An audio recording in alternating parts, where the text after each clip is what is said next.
இன்றைக்கு நாம் தியானிக்க இருக்கிற வசனம் நீதிமொழிகள் 28ஆம் அதிகாரம் 20வது வசனம். உண்மையுள்ள மனுஷன் பரிபூர்ண ஆசிர்வாதங்களை பெறுவான், ஐஸ்வர்யவான் ஆகிறதுக்கு தீவிரிக்கிறவனோ ஆக்கினைக்கு தப்பான். உண்மையுள்ள மனுஷனை கர்த்தர் பரிபூர்ண ஆசிர்வாதத்தை கொடுப்பேன்னு சொல்கிறாரு. ஐஸ்வர்யவான் ஆகிறதுக்கு தீவிரிக்கிறவர்கள் ஆக்கினைக்கு தள்ளப்படுவார்கள். ஏன்னா ஐஸ்வர்யமான் ஆகணும்னு சொல்லி அவங்க பலவிதமான உபாய தந்திரங்களை மனுஷன் தேடி போகிறதுனால அவன் ஆக்கினைக்கு தப்பான். ஆக்கினை என்றால் தண்டனைக்கு தப்பிக்க மாட்டான். அதனால் நீங்கள் உண்மையுள்ள மனுஷராக இருந்து தேவனுடைய பரிபூர்ண ஆசிர்வாதங்கள், உன்னதத்தின் ஆசிர்வாதங்களையும் பூமிக்குரிய ஆசிர்வாதங்களையும் பெற்றுக்கொள்ளணும். அதுக்கான காரியங்களை தான் இன்றைக்கி நம்ம கற்றுக்கொள்ள போகிறோம். லூக்கா 16ஆம் அதிகாரம் 10லேருந்து 12 வசனம் வரைக்கும் தியானிக்கும் போது, கொஞ்சத்தில் உண்மை உள்ளவனே தேவன் அநேகத்தில் ஆசிர்வாதமாய் வைப்பேன்னு சொல்கிறாரு.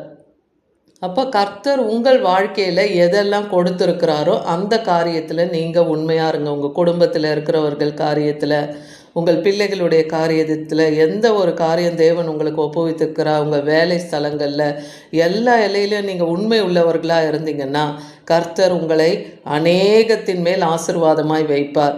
ஏன்னா கொஞ்சத்தில் அநீதியாக நடந்தாங்கன்னா அவங்க அநேகத்திலையும் அநீதி உள்ளவர்களாக தான் இருப்பாங்கன்னு வேத வசனம் சொல்லுது.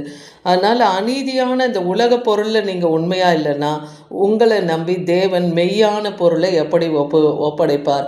மெய் பொருளை கண்டடையத்தக்கது என்ன?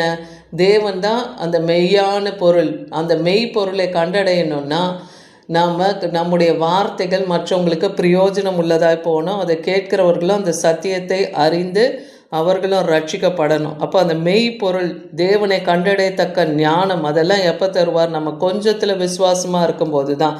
அதனால் வேறொருவனுடைய காரியத்தில் நீங்கள் உண்மையாக இராவிட்டால் உங்களுக்கு யாதொன்றையும் தேவன் சொந்தமாய் கொடுப்பது எப்படின்னே இருக்கு. அப்போ அநேக ஆத்துமாக்களை ரட்சிக்கும்படியாக இன்றைக்கி தேவன் ஊழியக்காரர்களை ஏற்படுத்தி வைத்திருக்கிறார்னா அப்போ அந்த ஆத்துமாக்களுடைய ஆதாயத்துக்கு அந்த ஊழியக்காரர்களும் உண்மையும் உத்தமமாய் தங்கள் நாட்களை அவங்க பிரயோஜனப்படுத்தி கொண்டு அவங்களுக்கா கர்த்தருடைய வார்த்தையை போதிக்கணும் இல்லையா? அப்போ அவங்களுக்கு நித்திய ஜீவன் உண்டு. அவர்களும் கேட்கிறவர்களும் அந்த மெய்ப்பொருளை கண்டடைவாங்க. தேவன் ஒருவரே மெய்யான தேவனாக இருக்கிறார் இல்லையா? அவரை தவிர, ஆண்டவராகிய இயேசு கிறிஸ்துவை தவிர இந்த உலகத்திலே ரட்சிக்கப்படுகிறதுக்கு வானத்திலும் சரி பூமியிலும் சரி வேறொரு நாமமே இல்லை என்று வேத வசனம் சொல்லுது. நீதிமொழிகள் 13ஆம் அதிகாரம் 11ஆம் வசனத்தில், வஞ்சனையினாலே தேடின பொருள்லாம் ஒரு நாளைக்கு எல்லாமே குறைந்து போயிடும், ஆனால் கைப்பாடாய் சேர்க்கிறவனும் விருத்தி அடைவான். ஒருத்தனை ஏமாற்றி பிழைச்சி அதனால் ஒரு பொருளை சேர்த்து வைக்கிறவன் அதை எல்லாம் சீக்கிரமாக குறைஞ்சி போயிடும்.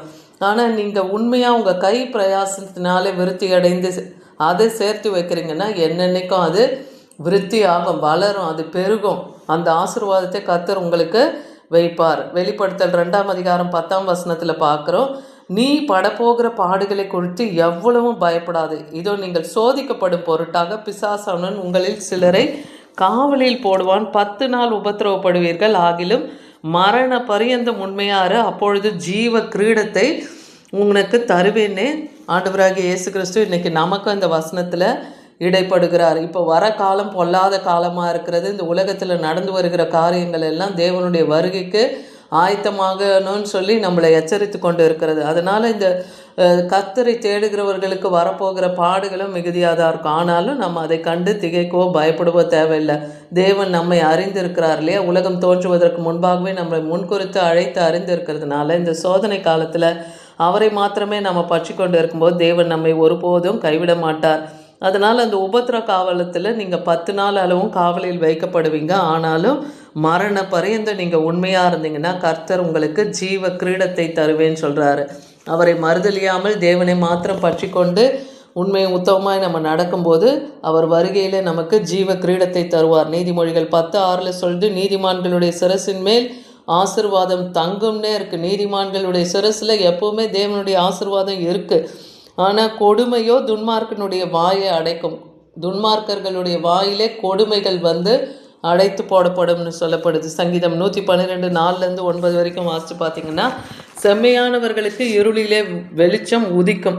அப்போ நீங்கள் உண்மையும் உத்தமமாய் கர்த்தருக்கு பிரியமாய் உங்கள் வழியில் எல்லாத்துலேயும் நியாயமாய் நடந்தீங்கன்னா இருளான நாட்களில் கூட தேவனுடைய வெளிச்சம் உங்கள் மேலே இருக்கும். அவன் இரக்கம் மன உருக்கம் நீதியும் உள்ளவன். இறங்கி கடன் கொடுத்து தன் காரியங்களை நியாயமானபடி நடப்பிக்கிற மனுஷன் பாக்கியவான். அதே போல் நீங்கள் மற்றவர்களுக்கும் இறங்கி கடன் கொடுக்கிறவர்களா, உங்களிடத்தில் கேட்கிறவர்களுக்கு முகம் சுளிக்காமல் நீங்கள் கடன் கொடுக்குறவங்களா இருங்க. அப்போ தேவன் உங்களுடைய காரியங்களில் எல்லாம் நியாயமானபடி நீங்கள் நடந்து கொண்டீங்கன்னா நீங்கள் பாக்கியவானாய் பாக்கியவதியாய் வைப்பார். அவன் என்றென்றைக்கும் அசைக்கப்பட மாட்டான். அப்படி ஏழை எளியவர்களுக்கு கடன் கேட்கிறவர்களுக்கு நீங்கள் கொடுக்கும்போது கர்த்தர் உங்களை அசைக்கப்படாது வைப்பார். நீதிமானின் கால்கள் ஒருபோதும் தள்ளாட ஒட்டார். நீதிமான்களை ஒருபோதும் அவர் அசைக்கப்படாமல் காப்பார். நீதிமான் நித்திய கீர்த்தி உள்ளவனாய் வைப்பார். அதே போல் துர்ச்செய்தியை கேட்கும் போதும் நீதிமான் ஒருபோதும் பயப்பட மாட்டான். ஏன்னா அவன் இருதயம் கர்த்தரையே நம்பி திடமனதாக இருக்கிறதுனால அவன் இருதயம் உறுதியாக இருக்கும்னே வேதவசனம் சொல்லுது. அவன் தன் சத்துருக்களுடைய நீதி சரி கட்டுதலை காணும் மட்டும் பயப்படாது இருப்பான். ஏன்னா அவன் கர்த்தரை விசுவாசிக்கிறான். அதே போல் அவன் இறங்கி கடன் கொடுக்கிறவனாக இருக்கிறான். அவன் நீதிமானாக இருக்கிறான். அதே போல் வாரி இறைத்தான் ஏழைக்கு கொடுத்தான். வாரி இறைத்து ஏழைக்கு கொடுக்கிறவர்கள், ஏழைக்கு இறங்குறவங்க கர்த்தருக்கே கடன் கொடுக்குறாங்கன்னு இருக்கு இல்லையா? அப்படி கொடுக்கும்போது அவன் கொம்பு உயரம், அவன் மகிமையாக உயர்த்தப்படுவானே வேதவசனம் சொல்லுது. ஆனால் நீங்கள் வன்கண் செல்வனாக இருக்கிறதுக்கு பதறுகிறான். வன்கண் என்ன பண்ணுறான்னா, மற்றவங்க மேலே எரிச்சல் பொறாமை கொண்டு இருக்கிறவங்க வன்கண்ணர்கள். அவங்க என்ன பண்ணுறாங்க, செல்வன் ஆகிறதுக்கு பணக்காரன் ஆகிறதுக்கே பதறாங்க. ஏன்னா வறுமை தனக்கு வரும் என்று அவங்க அறியாது இருக்கிறார்கள்னு நீதிமொழி 28-22 பார்க்குறோம். அப்போ வன்கண்ணனாக இருந்தால் அந்த இடத்துல என்ன இருக்கும்னா வறுமை இருக்கும், பஞ்சம் இருக்கும். அதனால் வன்கண்ணராய் செல்வத்தை சேர்க்கிறதுக்கு நாம் ஓடுகிறவர்களாக இருக்கக்கூடாது, வன்கண் உள்ளவர்களாக இருக்கக்கூடாது. அப்படி இருந்தால் வறுமை தான் நம்ம எல்லையில் தங்கும். நீதிமொழிகள் 20-21 பார்க்குறோம். ஆரம்பத்தில் துரிதமாய் கிடைத்த சுதந்திரம் முடிவிலே ஆசீர்வாதம் பெறாதுன்னு இருக்குது. எந்த ஒரு காரியமும் எந்த ஒரு ஆசீர்வாதமும் நம்முடைய உழைப்பில் நாம் உண்மையாக உத்தமமாய் சேர்த்து வைக்கிறோம் இல்லையா, அதில் தேவனுடைய ஆசீர்வாதம் இருக்கும். ஆனால் துரிதமாய் ஏதோ ஒரு வழியில் போய் வேகமாய் பணக்காரராகிறாங்க பாருங்கள், அப்படிப்பட்ட சுதந்திரம் முடிவில் ஆசீர்வாதம் பெறாதுன்னே சொல்லப்படுது. அதனால் இந்த உலகத்தில் கர்த்தர் அவனவனுக்கு கொடுத்த கிரியைக்கு தக்க பலன், அவனவனுக்கு கொடுத்திருக்கிற பலத்துக்கு தக்க பலனை அவரவர் அடையணும். சங்கீதம் 101:6 பார்க்குறோம். தேசத்தில் உண்மையானவர்கள் என்னோட கூட வாசம் பண்ணும்படி என் கண்கள் அவர்கள் மேல் நோக்கமாக இருக்கும்னு ஆண்டவராகிய இயேசு கிறிஸ்து சொல்கிறத பார்க்குறோம். உத்தமமான வழியில் நடக்கிறவன் என்னை சேவிப்பான்.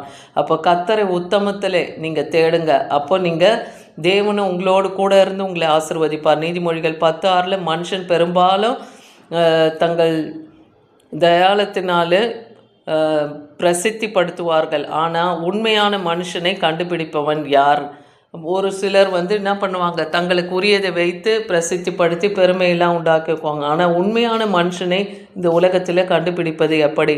அப்போ உண்மையான மனுஷன் எப்படி பரிபூர்ண ஆசீர்வாதத்தை பெறும்போது அவனுடைய வாழ்க்கை எப்படி இருக்குது, உண்மை முத்தம் நீதியுமாக நடக்கிறானான்றதை பார்க்கும்போது அப்போ அவனுடைய காரியங்களில் கர்த்தருடைய கரம் இருக்கிறதுன்னு நம்ம அறிந்து கொள்ள முடியும். நீதிமொழிகள் 1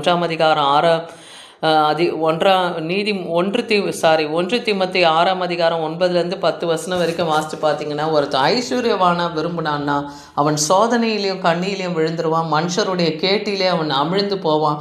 அவனுடைய மதிக்கேடு சேதமான பலவிதமான இச்சைகளினாலே விழுகிறதா இருக்குது. ஏன்னா பண ஆசை என்ன பண்ணுது, எல்லா தீமைக்கும் அது வேறாக இருக்குது. அந்த பணத்தை தேட அவன் பலவிதமான உபாய தந்திரங்களை தேடி அவன் இச்சித்து இல்லையா, தேவனுடைய விசுவாசத்தை விட்டு வழுகி அநேக வேதனைகளினாலே தன்னை குத்தி கொள்ளுகிறானே வேதவசனம் சொல்லுது. ஆனால் இன்றைக்கு நீயோ, தீமோத்தேயுக்கு பவுல் அப்போஸ்தலன் சொல்கிறாரு, நீயோ தேவனுடைய மனுஷனே இவைகளெல்லாம் விட்டோடி. அப்போ இந்த உலக பிரகாரமான இந்த ஆசை, இச்சை, பண ஆசை எதுவும் நம்ம இடத்துல இல்லாதபடிக்கு தேவ பக்தியும் விசுவாசத்தையும் அன்பையும் பொறுமையும் சாந்த குணத்தையும் அடையும்படி விசுவாசத்திலே நல்ல போராட்டத்தை போராடு. அப்போ நல்ல உண்மையுள்ள மனுஷன் யாரை சொல்லப்படுது? அப்போ இங்கே தேவ பக்தியிலும் விசுவாசத்திலும் அன்பிலும் பொறுமையிலும் சாந்த குணத்தையும் அடையும்படி விசுவாசத்திலே நல்ல போராட்டத்தை நாம் போராடி அந்த நித்திய ஜீவனை பற்றிக்கொள்ளணும். அதுக்காக தான் நம்ம இன்னைக்கு தேவனால் அழைக்கப்பட்டிருக்கிறோம். அநேக சாட்சிகளுக்கு முன்பாக அறிக்கை பண்ணுகிறவர்களாய், விசுவாசிகளுக்கு முன்பாக அறிக்கை இடுகிற சாட்சி உள்ளவர்களாய் நாம் இருக்கணும். ஏன்னா கர்த்தருக்கு முன்பாக உண்மை உத்தமமாக இருக்கிறதுக்கு நம்ம சாட்சியாக இருக்கணும். நீதிமொழிகள் 23:4 பார்க்குறோம், ஐஸ்வர்யவான்களா வேண்டும் என்று பிரயாசப்படாதே, சுய புத்தியை சாராதேன்னே சொல்கிறார். ஐஸ்வர்யவான் ஆக விரும்பாதே. ஏன்னா தேவன் தான் நமக்கு சகலத்தையும் கொடுக்குறாரு. அவருக்கு யாருக்கு என்னென்ன கொடுக்கணுன்றது தேவனுடைய சித்தம். ஒவ்வொரு நாளும் நமக்கு அப்பத்தையும் தண்ணீரும் கொடுத்து உண்ண உணவு உடுக்க உடை இருக்க இடத்த கொடுத்து ஆதரிக்கிறாரா? போதும் என்கிற மனமே தேவ பக்தி, அதுவே மிகுந்த ஆதாயம்னே வேதவசனம் சொல்லுது. அதுபோல் போதும் என்ற மனதோடு இருக்கணும். ஐஸ்வர்யமான ஆகணுமோ அதுக்காக பிரயாசப்படுறதோ இல்லை சுய புத்தி மேலே சார்ந்தோ வாழாதீங்கன்றார். நீதிமொழிகள் 17:5 ஏழையை பரியாசம் பண்ணுகிறவன் அவரை உண்டாக்கினவரை நிந்திக்கிறான். அப்போ ஏழை எளியவர்களையும் நம்ம பரியாசம் பண்ணுறதோ அவங்கள தாழ்மையாக நினைக்கிறதோ அந்த மாதிரி இருந்தோம்னா நம்ம தேவனை நிந்திக்கிறோன்னு அர்த்தம். அதனால் ஆபத்தை குறித்து கழிக்கிறவன் தண்டனைக்கு தப்பான். அதே போல் ஒரு கஷ்டம் வரப்போகுதுன்னு நினச்சி அந்த நேரத்தில் கூட அவன் சந்தோஷமாக இருந்துக்கிட்டு இருக்கிறான்னா அவன் தண்டனைக்கு தப்பான். அவன் ஆக்கினை தீர்ப்புக்கு தப்ப மாட்டான். ஏன்னா அவன் அக்கிரமத்தை நினச்சி கொண்டு அவன் களி கூர்ந்து இருக்கிறதுனால அவன் ஆக்கினைக்கு தப்ப மாட்டான்னு சொல்கிறார். அதனால் இன்றைக்கி கர்த்தர் நமக்கு கற்றுக் கொடுத்த காரியத்தின்படி உண்மையுள்ள மனுஷன் பரிபூர்ண ஆசீர்வாதத்தை பெறுவான். நாம் ஐஸ்வர்யவான் ஆகிறதுக்கு தீவிரிக்காமல் கர்த்தர் சொன்ன வார்த்தையின்படி கீழ்ப்படிந்து நடக்குவோம். அநேகருக்கு நம்ம கொடுக்குறவர்களாக, இறங்கி கடன் கொடுக்குறவர்களாக இருக்கிறோம், நியாயமாய் நம்ம நடக்கிறவர்களாக இருக்கவும், அதே போல் நாம் தேவனை பற்றும் தேவ பக்தி, விசுவாசம், அன்பு, பொறுமை, சாந்த குணம் இதை எல்லாத்தையும் விசுவாசத்திலே நாம் கடைபிடித்து நித்திய ஜீவனை அடையணுன்ற அந்த ஓட்டத்தை மாத்திரம் நம்ம ஓடுவோமானால் இந்த உலகத்துக்குரிய காரியமும் உன்னதத்துக்குரிய ஆசீர்வாதங்களையும் தேவன் நமக்கு தருவார். ஏன்னா வானத்தின் நிறைவு கர்த்தருடையது, பூமியின் நிறைவும் கர்த்தருடையது.